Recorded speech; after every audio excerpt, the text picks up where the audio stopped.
各位弟兄姐妹，大家平安。我们要来进入雅歌第3天的共读。昨天我们看到的第2章是雅歌的第一首歌的后半段和第2首歌。第一首歌我们可以理解是一个男女之间的午餐的约会，那他们一起在享受约会当中的相恋的滋味。第2首歌是一个在家中和外面的墙外的思念，那这2人呢，远道而来，穿山越岭而来，那同时呢，邀请女子呢去享受在春天当中的这个欢喜欢悦，而女子呢，那要的回应是希望能够等到明天早晨再来。那我们今天要继续来看第3章，也是第2首歌的后半段。雅歌第3章第1节，我迷是倒伫眠床，我要找我心爱的，我找伊，找无，我起来，伫城内四过行，伫街头巷尾，找我心爱的，我找伊，毋过找无，城内顺路的人拄着我，我问因，恁有看到我心所爱的无？我离开因无偌远，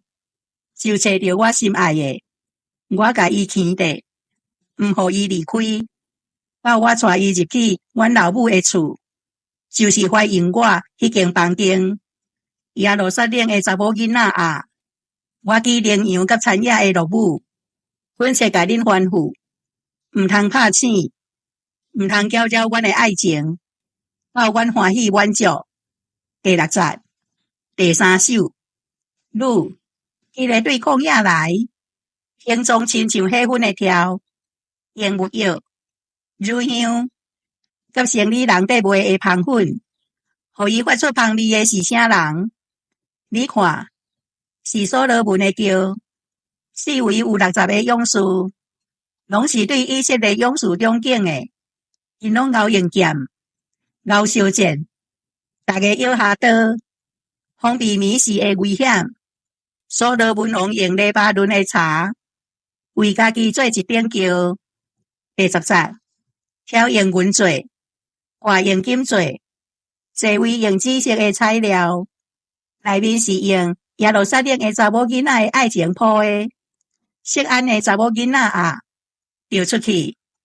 看所罗门王，伊伫王冠，伊的老母。伫伊结婚快乐的日甲伊伫的。那第3章里面的前面的几节呢，是接续在雅歌的第2首诗歌。那所以这个女子邀请2人呢，能够到天起凉风日影飞去，那就是明天早上再来。但是呢，第3章就是在这个这个中间夜间发生的事情。好，那这是有一点的变化，就是男子来看女子，那女子夜间思念男子，所以这里的夜间呢是个复数，好，所以现在中文译本呢，好把它有翻译出来，就是夜夜不是只有那个晚上，是好几个晚上，躺卧在床上，梦见我的爱人，我寻找他却寻不着，却找不着。好，那所以接下来呢，他就有行动，我走遍市区，穿越大街小巷，所以应该这个女孩子呢是住在这个葡萄园或是住在田间，但是呢她却来到了市区，好，来到了城里好，要去寻找她的爱人，好，可见她的爱人男子呢是在城中，却找不着，甚至在城里还遇见夜间巡逻的守夜者。直接问他们：你们遇见我的爱人没有？好，那没有得到答案。好，但是呢，第4节，这个女子一离开这些守夜者呢，就找着了她的爱人了。好，那我拉住她，不让她走，直到我领她进我母亲的家，到我出生的那房间哦，又把她带回到家中。好，那这个如果我们是用字义来看的话，大概是这样。好，但是如果用这个意来看，或是寓意来看，好，那可能是指这是一个思念，好，指的这是一种或许有可能这是一个梦境啊，因为这里讲好几夜躺卧在床上，然后呢，前一首也讲到他因爱而生病哦，好，然后这个他的良人抱着他，好，用葡萄饼增补他的力气，用苹果来畅快他的心，好，所以我们看到第三章在第二首歌的这一边呢。是梦境还是真实的场景，好，也都有可能哦。好，那如果是用三角恋情来看的话，那这里面好就是这个有这个男子来一个国王要来娶女子，可是女子心里面爱的是一个牧羊人，好，那这是从另外一个三角恋情来看的时候，好就会看出不一样的情境哦。好，但是呢，在这个女子呢，把这个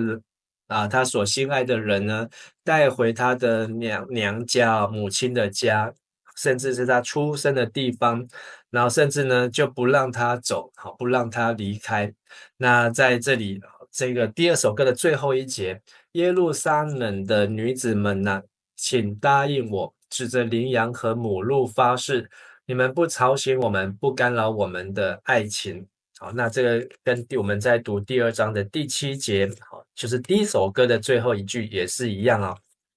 这个羚羊或是母鹿，也可能可以是一个代表神，就是呢，还有就是不要吵醒我们，不要挑动爱情哦，不要挑动爱情。那我们也有提到这个爱情呢，也可能指的是性的关系，就是说他们在午餐的约会，这个爱的正浓烈的时候，现在呢，他们在夜间的思念，甚至有机会来到娘家，来到女子的家中，房内，但是呢，他们还是在持守一个界限，不要挑动爱情，等他自发就是让这个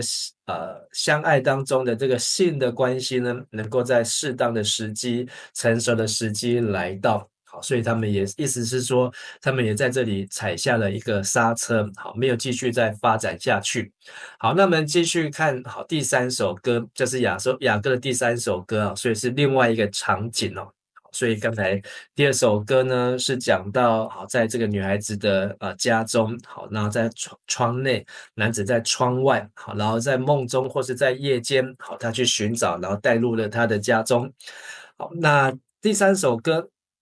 好，是一个迎娶的诗歌哦。好，我们从这个当中可以看到，好，第6节开始，好，那就是一个迎亲的队伍。好，所以如果是用三角恋爱的话呢，就是这个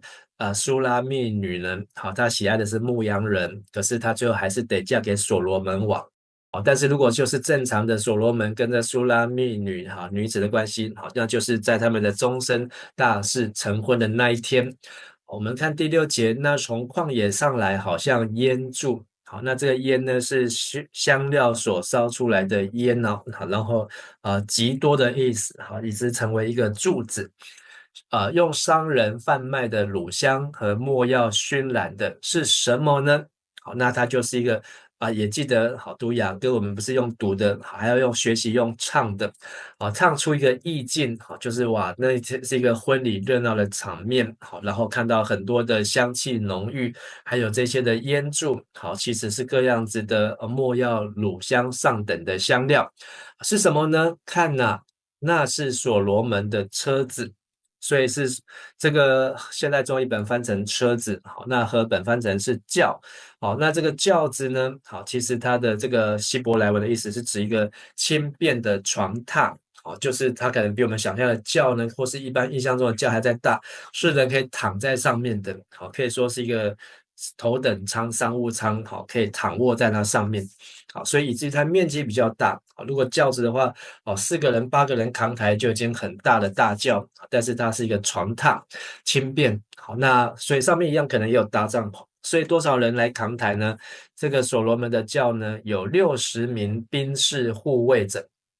而且这60名呢，不是体弱多病，都是以色列最优秀的勇士哦，所以这个以色列这个时候呢，还是一个国家，就是从扫罗王开始建立的一个以色列哦，经过扫罗王40年，大卫王40年，现在来到所罗门的年代，将近100年的时间呢，都是以色列最优秀的勇士，他们都擅长剑术，能征善战，各个手上拿着利剑，防备夜间的袭击。好，那这样的描写呢，是一个对比哦，就是这些呢都是很粗壮的猛男壮汉，那他们甚至还带着武器但是呢，上面所扛抬的呢，不是他们的战利品而是为了他们所爱的国王或是他们的国家的元首来迎娶这一个女子新娘要到城里去哦。那所罗门呢，用黎巴嫩木为自己制造车子，或是这个的轻便的床榻轿子那我们看所罗门在建圣殿的时候，从大卫王就预备了这些上等的北方的黑门山上的这些黎巴嫩的香柏木而且呢，这个车呢，御车的柱子用银包裹，所以它上面是有搭帐篷、防晒的，防风的，上面有金线的刺绣，这个轿的底层，那就是这个是用金线，轿底是用金做的，坐垫是用紫色料子制成的，那在当时来讲都是代表权势、代表财富、代表奢华，代表高贵啊，那。就是用这个最豪华的礼车来迎娶新娘。那除了这些的诠释呢，那还要加上一句，这一些的这个轿子或车子呢，是用耶路撒冷女子们用爱情织成的。所以这些的下面有勇士扛抬，上面的轿子的搭乘呢，都是这些耶路撒冷城的女子们知道这个王或是所罗门，他要迎接新娘，所以大家这个日夜加工，然后呢来完成的一个充满爱的一个轿子，所以是一个非常浪漫的情境第11节，西安的女子们来看所罗门王，他头上戴着冠冕，是他成婚之日。他兴奋快乐的那一天，他母亲替他戴上的。那这个女子们呢，在这个迎亲的这一天呢，看见了所罗门的婚宴。那这个这个迎亲的这个大礼。那甚至西安的女子，也是指耶路撒冷的女子们，她头上戴着这个王冠呢，是不是没有特别提到他的父亲大卫，反而提到他的母亲所罗门的母亲是谁呢？就是那个赫人乌利亚的妻子拔示巴，大卫为了他呢而犯下了奸淫的重罪还有这个预谋杀人的重罪，但是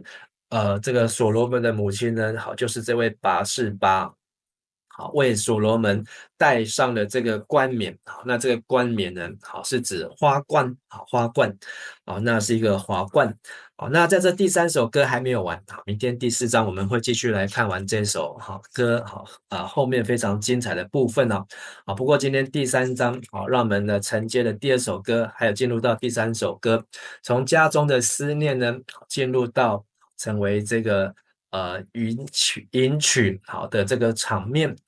然后从没有办法见面呢，到现在呢，2个人应该是要在上帝的面前、众人的面前，要结婚誓约成为夫妇，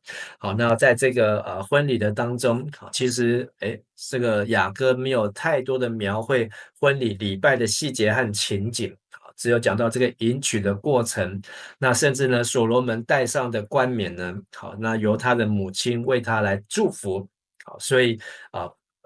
这个是一个全国举目注重的一个婚礼，也是受到耶路撒冷的女子、西安的女子，还有全以色列人百姓对这个婚礼的看重，所以可以说是一个世纪的婚礼